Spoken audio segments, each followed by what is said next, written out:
Hey all, welcome to Conversations on the Edge, powered by the Leadership Edge with Joe Glaser. This is our new conversational format podcast, and guess what? This is where leadership gets real, where courage meets candor, and where heart isn't just something we talk about. It's something we lead with.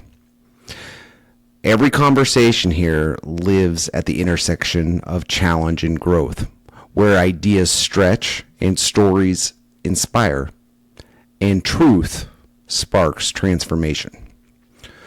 We'll sit down with leaders, innovators, and everyday people who are out there pushing the limits, not because it's easy by any means, but because impact demands it. If you'd ever wondered what it truly takes to lead through change, to find your voice, or to build something that lasts, this is the place. There are going to be no scripts.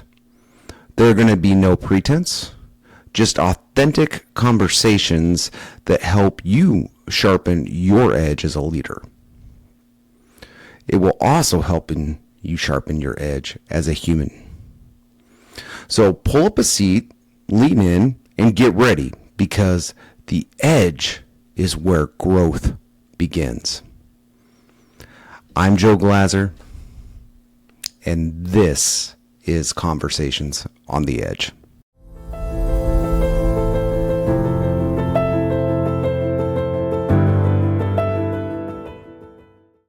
And welcome to a Conversation on the Edge, powered by the Leadership Edge. This is Joe Glaser. I'm your host for today, and today I am extremely excited because we are launching our new format podcast, which is more of a conversational and interview style, and we'll be bringing in some amazing guests on a weekly basis. For my first guest, however, we are treated to my amazing wife and amazing leader, Sara Glaser. Sara is a transformational leader in healthcare with extensive experience in operations, provider relations, and strategy. But that said, she's also my life partner. So thank goodness she's kept me going for over 26 years and has kept our family on the right path. And man, I can't even tell you, I've learned a lot from you as a leader. So today we're going to talk a lot about your leadership and from your perspective on leadership in general and what you bring to the table and things that have worked for you. Okay? Yeah, thanks for having me. Super. I do have to say, this does feel very Travis and Taylor, and I'm here for it. This will not be very Travis and Taylor. This is not... Keeping it real. No. Keeping it real. This is not the life of a showgirl, I promise you. So, I mean, I'm really proud that you even know that. Kudos to you. I know it because that's all I've listened to for the last 4 days. So, welcome.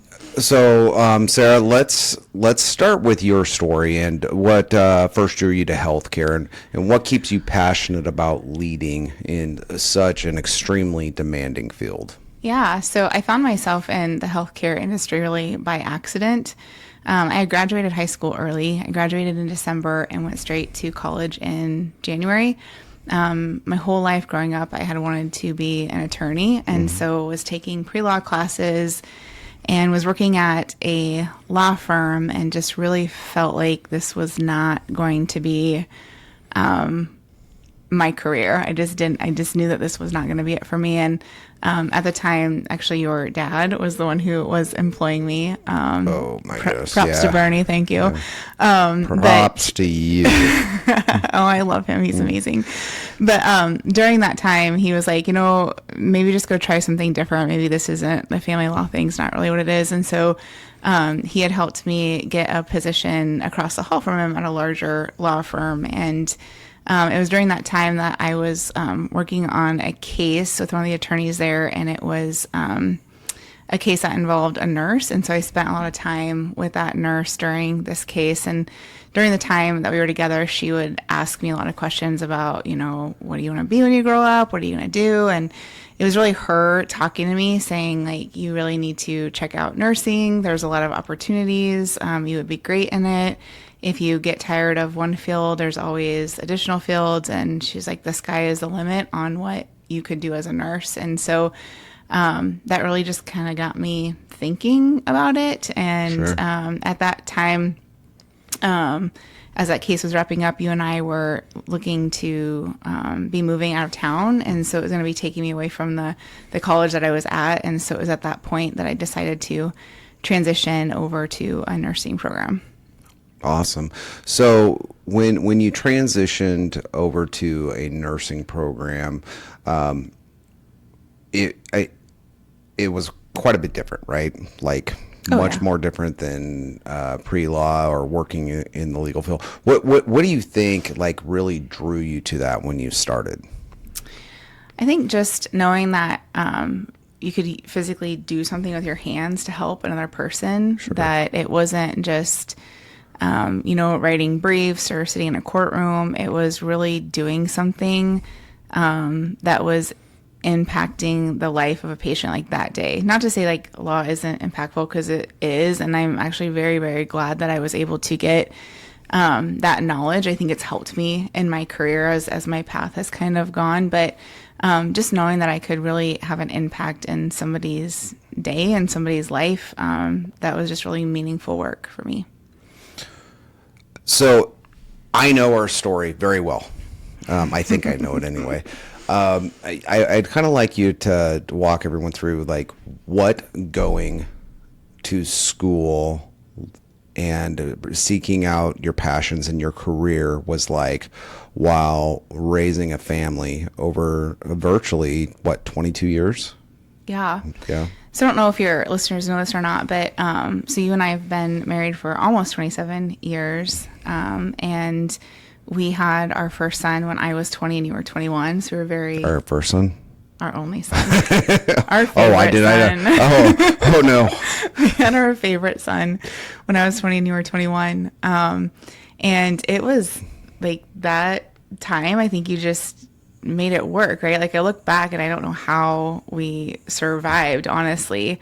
And kudos to you for just supporting our family and leading our family so well and allowing me that space to go chase my dreams. But so I was pretty much in school raising our kids almost the whole entire time. So I went through my associate's degree, and I think that transition going back to nursing school, like when I started the program, we had our son who was, I think, 4 or 5 at the time. Yeah. And then we had just had our middle daughter, Audrey.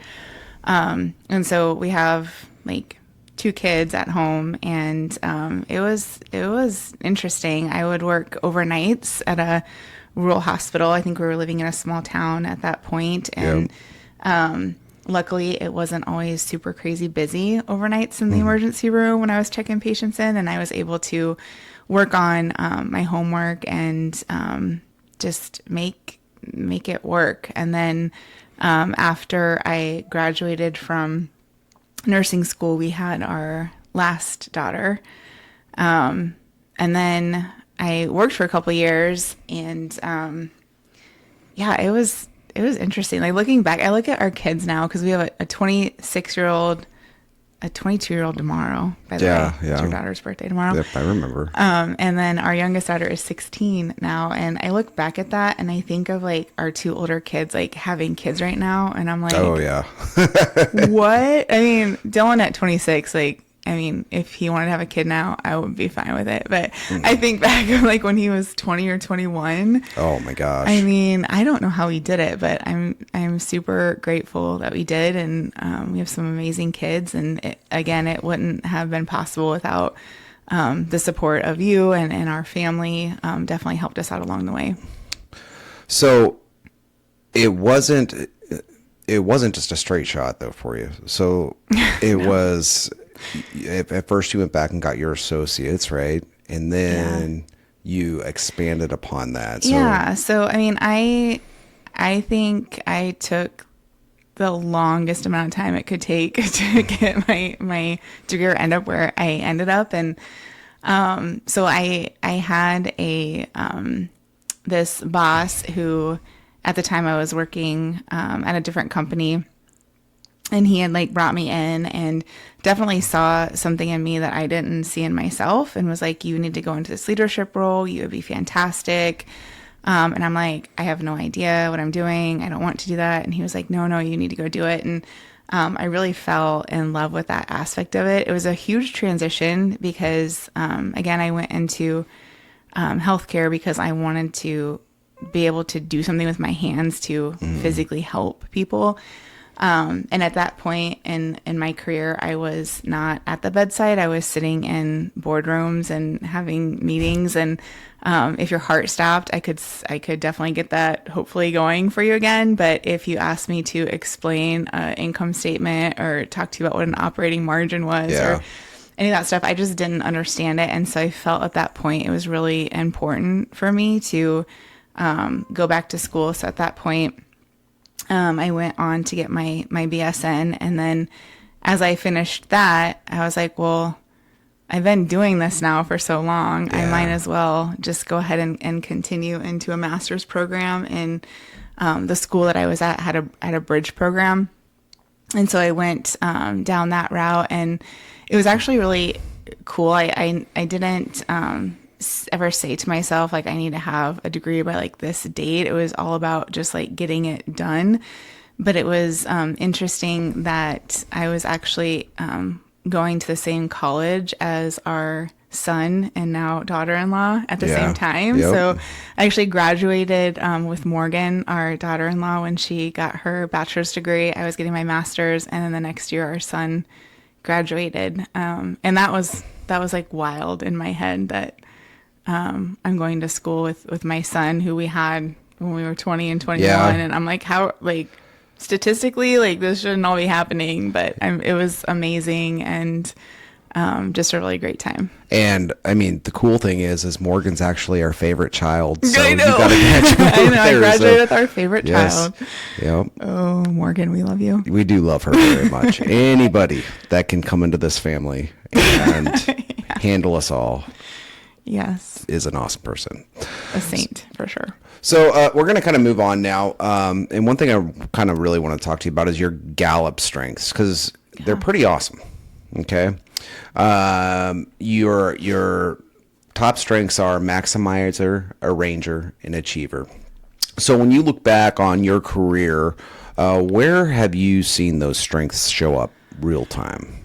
Yeah, so let me start by saying I am definitely a drinker of the Gallup Kool-Aid. The Strengths Finder, I think, is fantastic. And this was pivotal in my journey, I think, just as a person, but also in my leadership journey, just really being able to understand who I am and what makes me tick. And I think I took my first Strengths Finder test when I was just getting into leadership. And at that point, it's crazy because, like, looking back, I've taken it like 3 times, I think. And somebody had once told me that it will never change. And the interesting thing is that my top 10 has always stayed the same.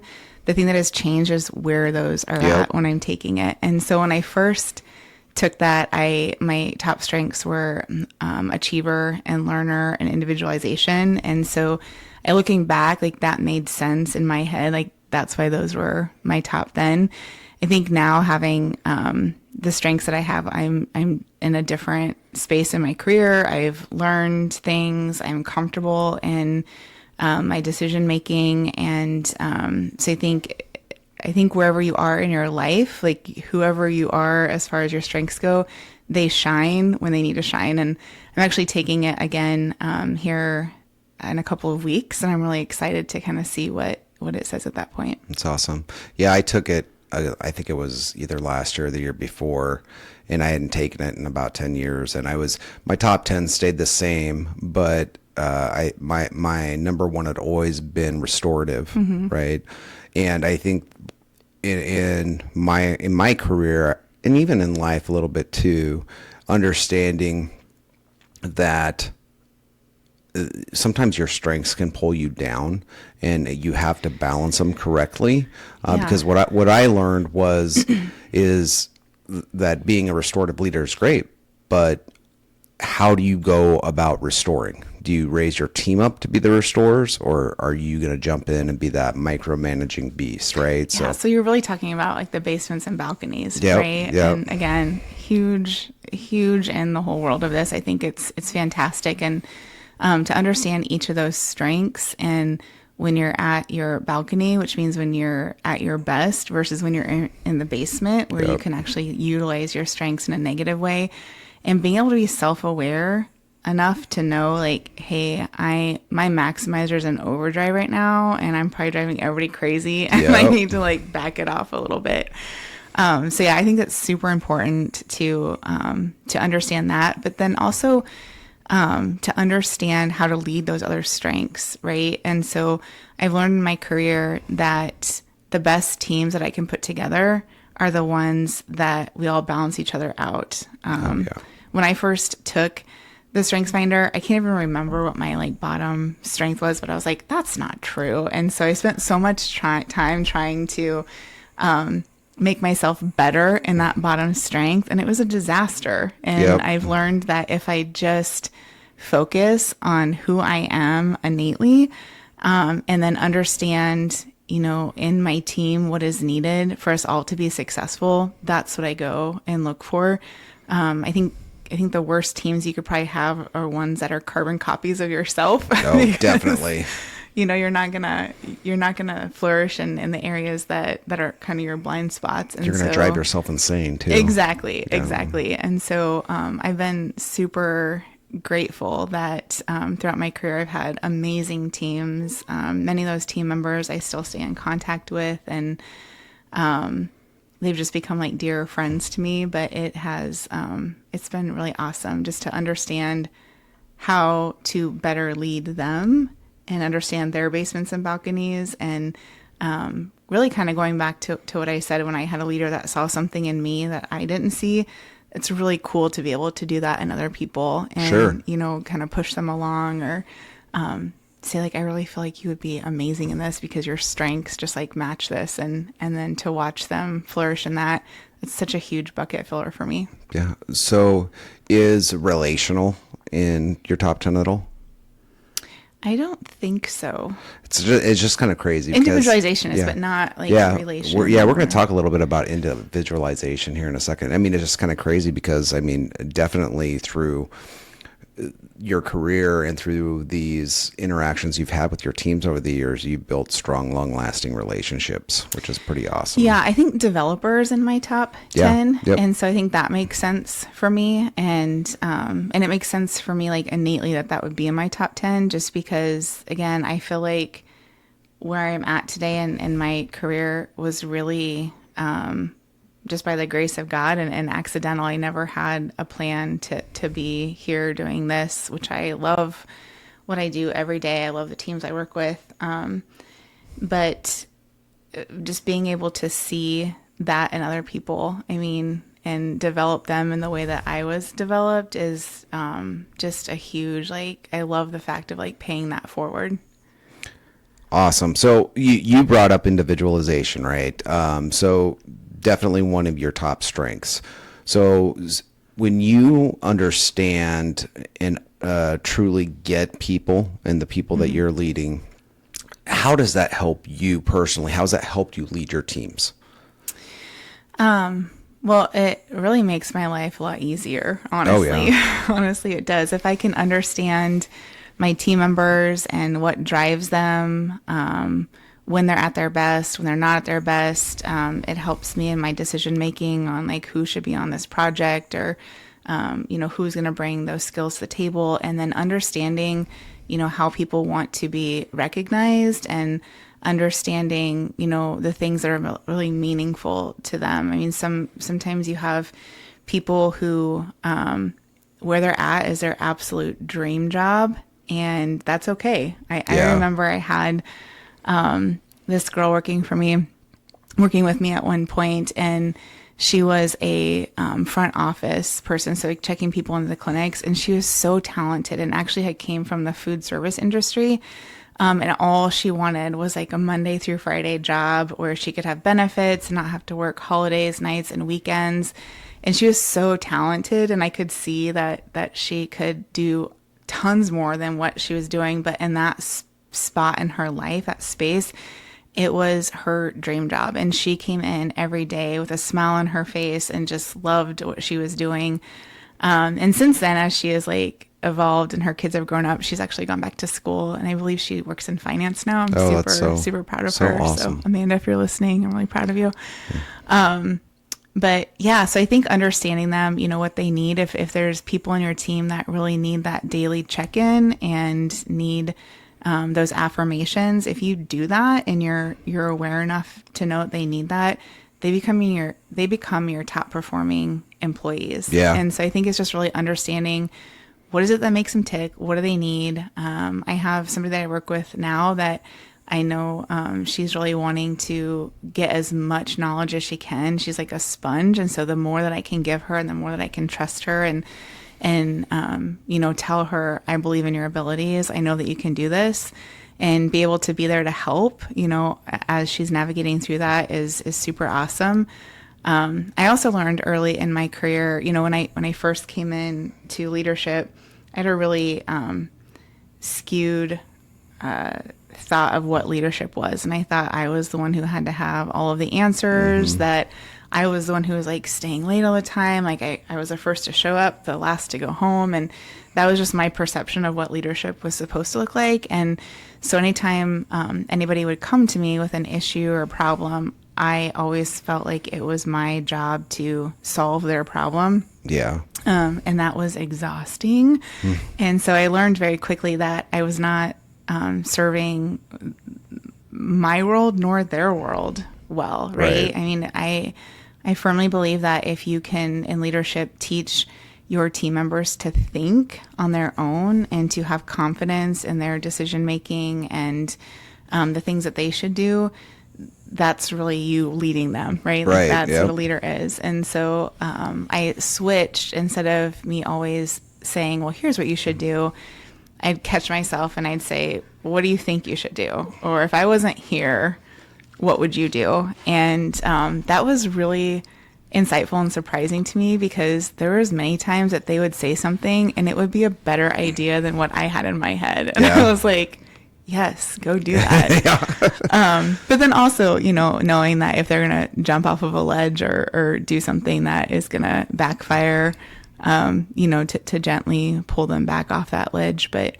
giving them the space to make mistakes and learn from them, I think is a great thing to do as a leader. Yeah, you can't. Grace has got to be a primary component of every leader's personality. Yeah. And I just think of, the lessons that I've learned on my journey, a lot of them have come from mistakes and people giving me grace to like learn through that and to be like, okay, I'm not going to do that again.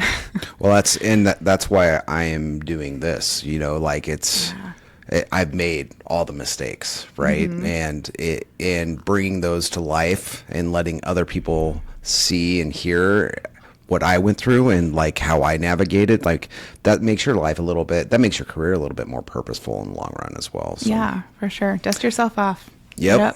Got to dust it off. Going. Dust that bald head off, right? That's right. All right. So healthcare, right? Fast moving, high stakes all the time. You're dealing with doctors, you're dealing with CEOs, C-suite executives all over the place. What are some of the biggest leadership challenges that you have faced, and how have you navigated them? Yeah. So I would be remiss if I didn't say the word COVID. So that was a big lesson that all of us had to learn. And I think looking back and thinking about that time, when I went to nursing school, the thing that they teach you is always to prioritize. And so who's the sickest person that you're going to see first, or what is the most emergent thing that you need to do? And during that time, it was really hard because you couldn't prioritize. They were all emergencies, right? Yeah. And when I first got out of nursing school, I had a mentor that told me it was my first day of nursing, and I was rounding with her, seeing patients, and when I showed up, she was like, "You know nothing, and you need to know that." And I was like, "I just went to school, but whatever." She was right; I didn't know anything, and she handed me my drug book, and she handed me my binder of policies and procedures, and she said, "Now you kind of know something. Like you need to dig through these and know what to do." And that's what healthcare is, right? It's policies, it's procedures, it's standing orders, it's all of those things, right? Like we know, like, oh, this is what it is, this is what we do. And in COVID, we did not have that. In fact, it was changing every single day. It was position the patient this way, do this. They can't have family members in here. They have to do this. You have to wear this. I mean, it was constantly changing, and yeah, I think that was definitely a big learning curve for everybody in healthcare. And talk about change management. Oh, yeah. I mean, that was like change management on speed, right? Right. Like Yes. changing daily. So I think that is one big lesson. And then right now, we're just in a really interesting spot with healthcare. I've had a couple of my colleagues refer to it as a dumpster fire. I wouldn't completely disagree with that. We're just in an interesting spot where, the hospitals are full. We're having record capacities across the nation. Revenues are up, but our expenses are far exceeding our revenue that we're bringing in. And so it's unsustainable, right? And so we're trying to figure out now how do we provide high level care at the same level, but at less of a cost. And now there's a lot of things going on in our economy where the likelihood of our reimbursement going down is going to likely happen. And so preparing for that and making sure that, we're strong, we're keeping our doors open and in the coming years. So it's really a perfect storm right now, and really looking for different ways on how we can be successful, whether that be, technology, AI, those types of things. I think that is probably the biggest challenge that we have. The other thing too is that we have a workforce that is aging out, and we don't have new doctors and new nurses that are coming in at the level to replace those healthcare providers. And so as our hospitals are getting fuller, the patients are getting sicker, we're going to be at a place at some point here in the near future where we aren't going to have enough people to take care of them. And so really thinking ahead at that and how do we deal with those challenges as well. Why do you think as the doctors and nurses start to age out, why do you think we are not supplementing or backfilling those positions? Yeah, I think there's, in my opinion, there's a couple of things. I'm going to date myself here, but when I first got into healthcare, it was the time of paper charts. And so I would see patients and I would physically write them out. The doctors wrote all of their orders and notes in these big binders. And when when the regulations came out that we were required to have electronic medical records, I saw a big exodus of physicians and nurses and providers at that point. And then when you go to school for healthcare, you go to school for a long time. I mean, if you're going to be a doctor, depending on what kind of doctor you are, it's a big chunk of your life that you're in school to be able to do that. And also the nursing career is really difficult. When I went into my program, we started out with about 55 of us and we graduated with less than half of that class. And so it's just a tough degree to get. And it's also demanding, super rewarding, but also very demanding. The other thing too that I think probably contributes to this is just the evolution of technology, right? Yeah. I think a lot of those people that maybe historically would have been our doctors or nurses or in the healthcare field are now turning towards technology. Sure. So, I don't know how I want to phrase this question. So with the lack of workforce, right? With a reducing workforce, is that, like, when you think about supply and demand, is that going to increase the expense of the provider? I think that what we need to do is be innovative on how we're delivering that care and how can we leverage technology to make it easier for those providers to give that care, right? I have never talked to any doctor who told me that they went to school to chart all day long. Yeah. They went to school to see patients and to practice medicine. And as we've evolved with regulations, it's really come down to that's what they're doing is they're spending a lot of their time on charting. And when they're charting, they're meeting specific metrics in that chart for billing and coding Sure. reasons. And so it's not even so much about the day-to-day patient care. It's really about what do I need to put in here to make sure that this can be coded and build out correctly.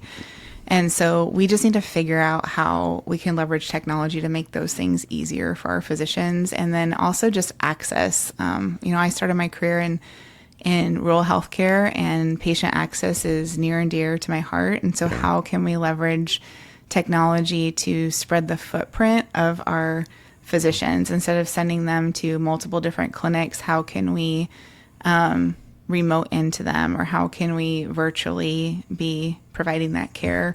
Sure. And cutting down on some of that travel time and stuff. Awesome. So we're going to get a little personal now. Okay. You and I are both two leaders, two very different people, right? Under one roof.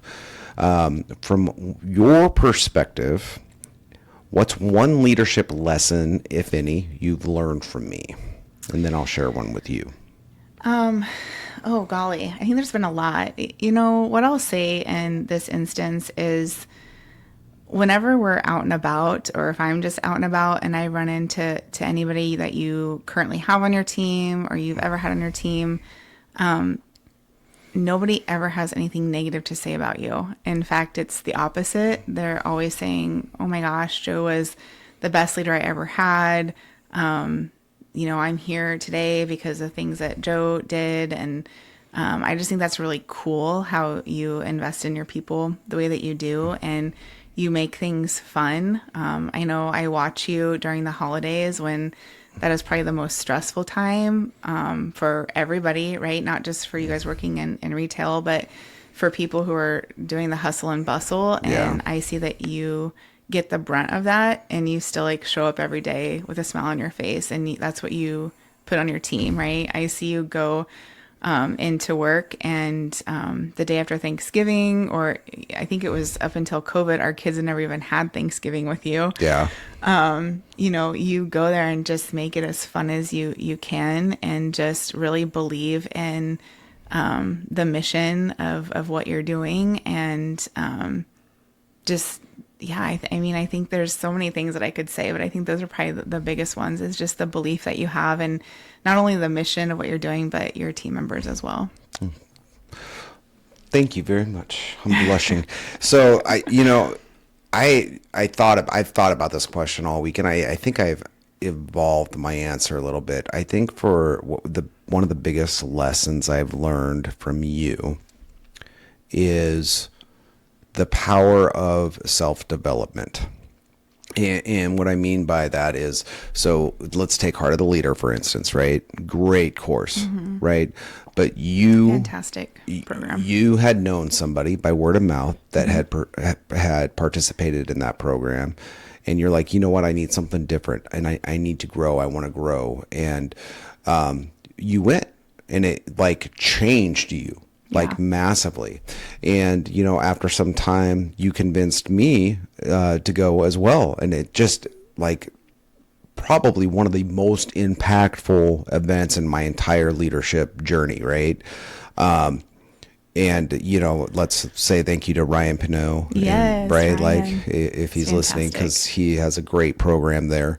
But you've always taught me to expect more of yourself, to show up and be your best, and to, I know it's different with kids and everything, but to put that steady hat on, right? That even keeled hat on when times are turbulent, right? Like you're just cool as a cucumber when you're in your zone, and it's just super inspiring for me. And also, like, you walked us through your whole journey, right?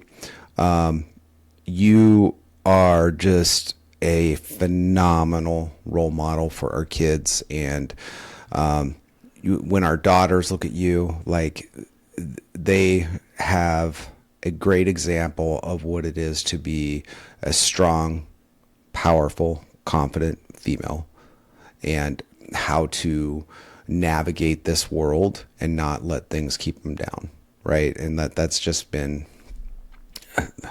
the persistence and the grit have been just phenomenal. So I thank you very much. And thanks for those words. I appreciate it. And I want to backpedal there for a minute and definitely give a plug for Heart of a Leader. I mean, that I've been to many conferences in my career, and that one hands down has been the most impactful for me, not just in work, but in life. And I can't even explain that training. It's just, you really figure out who you are, and then you figure out how do you rally your team. And so it's a great, great program. So if you haven't checked it out, definitely check out Heart of a Leader.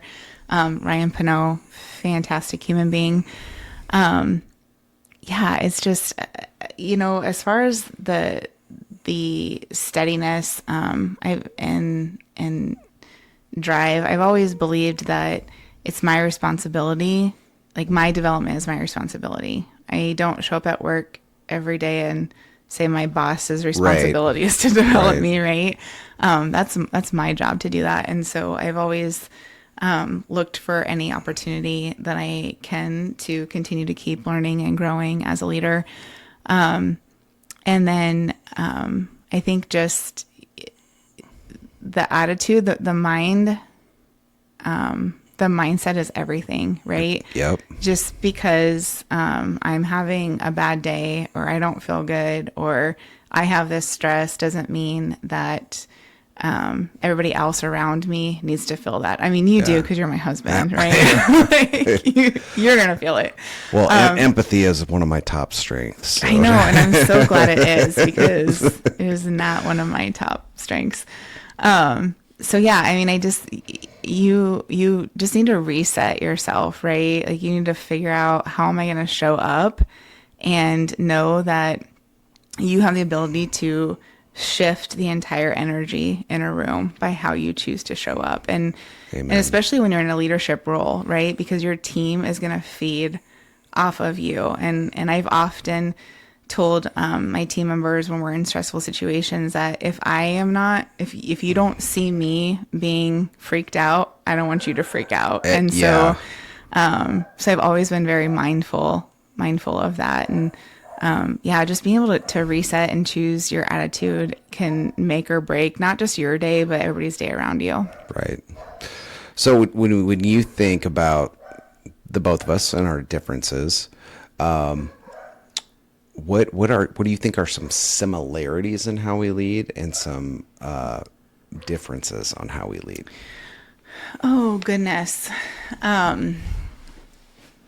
Well, people are important to us. Like, our team members are our family, and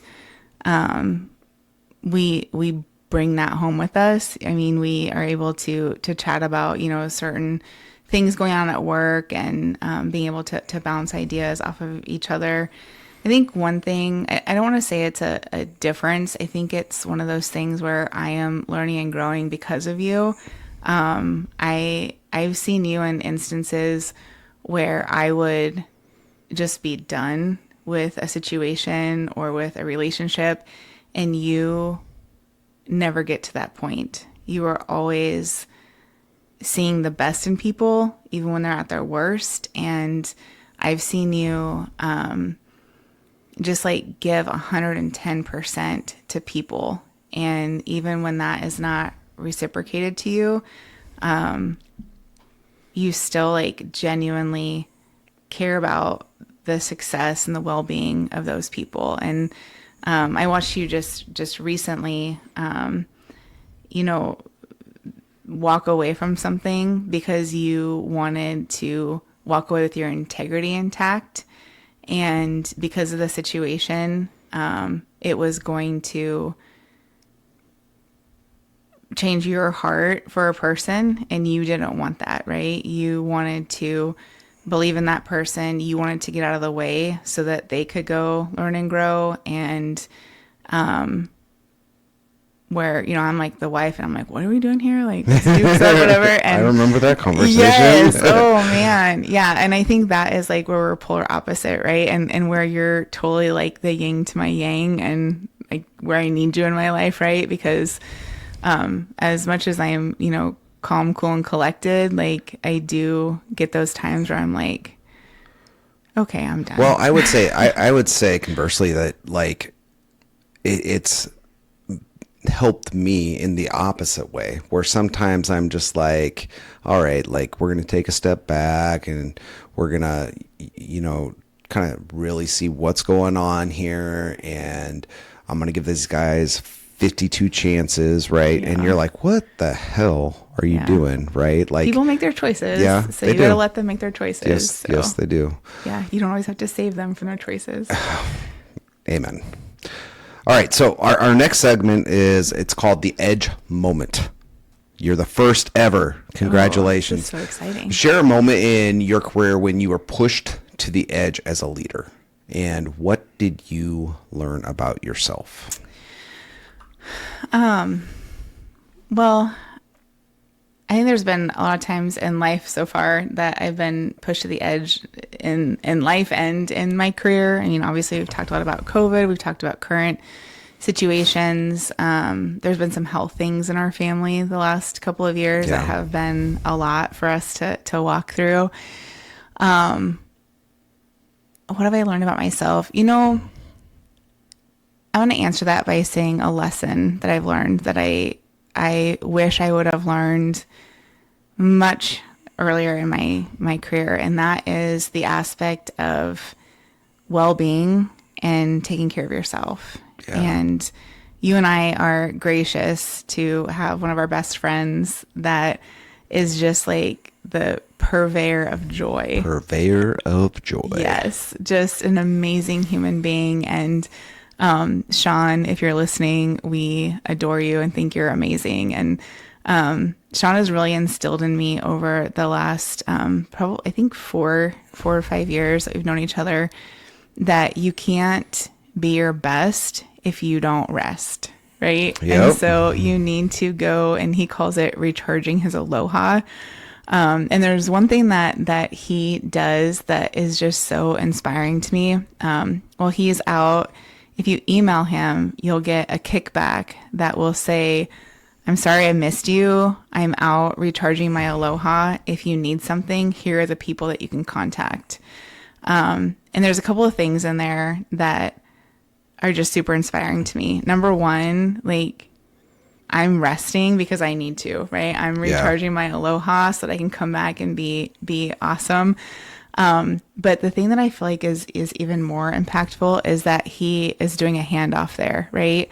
And how awesome is that for those team members whose names are on that email kickback to know that he trusts them enough to handle anything. Yeah. It doesn't say if it's an emergency, here's my cell phone number. It doesn't even give that, right? It's like, I'm out, peace out, don't call me.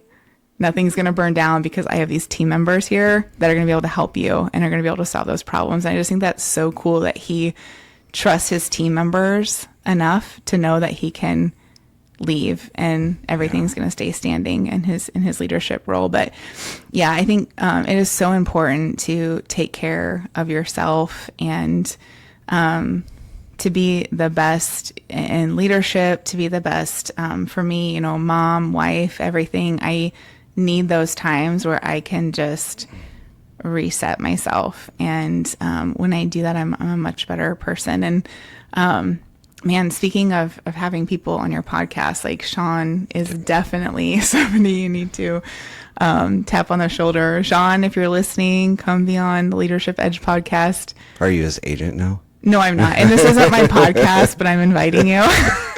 So no, he's a phenomenal human being. And I am just so blessed and so grateful to have him be part of our universe, and not only ours, but it's like spilled over into our kids and our parents and everything. Like just, he's phenomenal. I've learned a ton from him from a leadership perspective. You know what I love about Sean is, because I mean, we definitely, you know me, like we have very different personalities and very different opinions on life and things, but it doesn't matter. Like all that matters for him is love, and be who you're supposed to be. Yeah, right? If you look up the word joy in the dictionary, there should be a picture of Sean, right? And talking about like earlier when we were talking about like choosing your attitude and just like showing up, like this guy like shows up at 150% every single day. It's just, it is so inspiring to watch him. Yeah. I'm totally fangirling on Dr. Sean. I'm sure Matthew. He's loving it. Oh, yeah. All right. So if you had a chance to speak to a group of young leaders right now, maybe it's just some leaders that are stepping into their first leadership role ever, right? Or even maybe kind of like you, maybe are just trying to figure out where they belong and where they need to be. What piece of advice would you give them? Oh, I would have a couple to give them. The first one is keep learning. You're never too old to be learning, and chase your dreams for sure. I mean, there's always time. You get one shot at this life, and go out and chase the things that you want. Make sure that when you go into leadership, that you take the time to learn about you and yourself. Understand like what your strengths are. What are the things that you're really good at? And what are those things where you are your blind spots that you need to build your team around? And take time to understand your values. I am a firm believer that everybody should understand what their, top 3 to 5 values are. For me, knowing my values makes my yeses and nos very, very easy. Yeah. Right? If it's not in alignment with my value, I'm not going to do it. Right. And so I definitely understand who you are, where your blind spots are, and practice self-awareness, like how you're coming off, and, align yourself with those people who want you to be successful and will be honest enough to tell you where your blind spots are. The other piece of advice that I would say is networking is so important, and just getting out and being able to meet people. And I knew this person, he was actually part of Heart of a Leader too, where he, I think it was 50 cups of coffee that he challenged himself to have every year with somebody he didn't know. And so he would go and have a cup of coffee with somebody, get to know them, understand them, what they do. And then when he would leave, he would say, who's somebody else that you feel like I should meet? And I think that's so cool, because networking is so important, especially in leadership when you have unique and complex issues that have to be solved. The more people that you have in your corner, the more people that you know, it's a huge resource for you to have it in your back pocket. And just the amount that you can learn from other people. I mean, you can get your MBA by having cups of coffee, right? Yeah. Just by learning about the things that you don't know, right? So be bold in that, and don't make it intimidating. Don't make it hard. We live in the world of Chat GPT. So ask Chat GPT, what are some questions I should ask a mentor? And just take those, and then just have an open and honest conversation. I've never had anybody turn me down for an interview. In fact, I remember reaching out to the CEO of your company. Oh yeah. And asking if I could have some time with her just to ask her some leadership questions, and she was super gracious and gave me like 30 minutes of her time, and just in that 30 minutes I learned a ton, just even in that. And so take those opportunities as they come, and if they're not coming, then go out and find them. Yeah, I'm glad you kind of brought that up, because that is one lesson I wish I would have learned a lot sooner. And I think there's two things that can hold you back when you're trying to build your network, and it's pride and it's fear. And those are two things that you have to put aside 100%. And like you said, you got to be bold. And I think we all need to be more confident in ourselves. I know personally I do, and understand that not everybody judges, right? Like, and so what if they do? Who cares? And if they do, it doesn't matter. Yeah, I mean, if you go have a cup of coffee with someone and you don't click, you'll never see them again, probably. It's okay. I mean, hey, it's fine. Maybe they'll give you somebody else to talk to. That would be a great thing. Maybe. Yes, and when you were talking about judgment, huge Ted Lasso fan sitting here. Oh, yes. Like, we love Ted Lasso.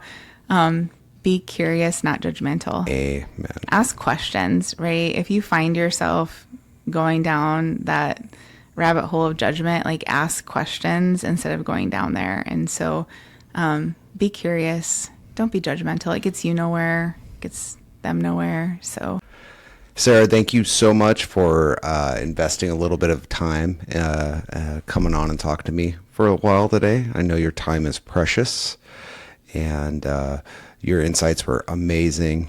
Some great takeaways today. Definitely, I can carry away from the conversation the power of individualism. I can carry away the power of curiosity and the importance of showing up and bringing energy, the right energy, with you on a daily basis today. So thank you so much. Hey, thanks for having me. This was fun. We should do it again. Should we? Is it very Taylor Travis-esque? Yes, it is. I like it. Thank you. Negative. All right. Well, for those of you, thank you for joining us today. Really appreciate you taking the time listening to a great conversation on the edge.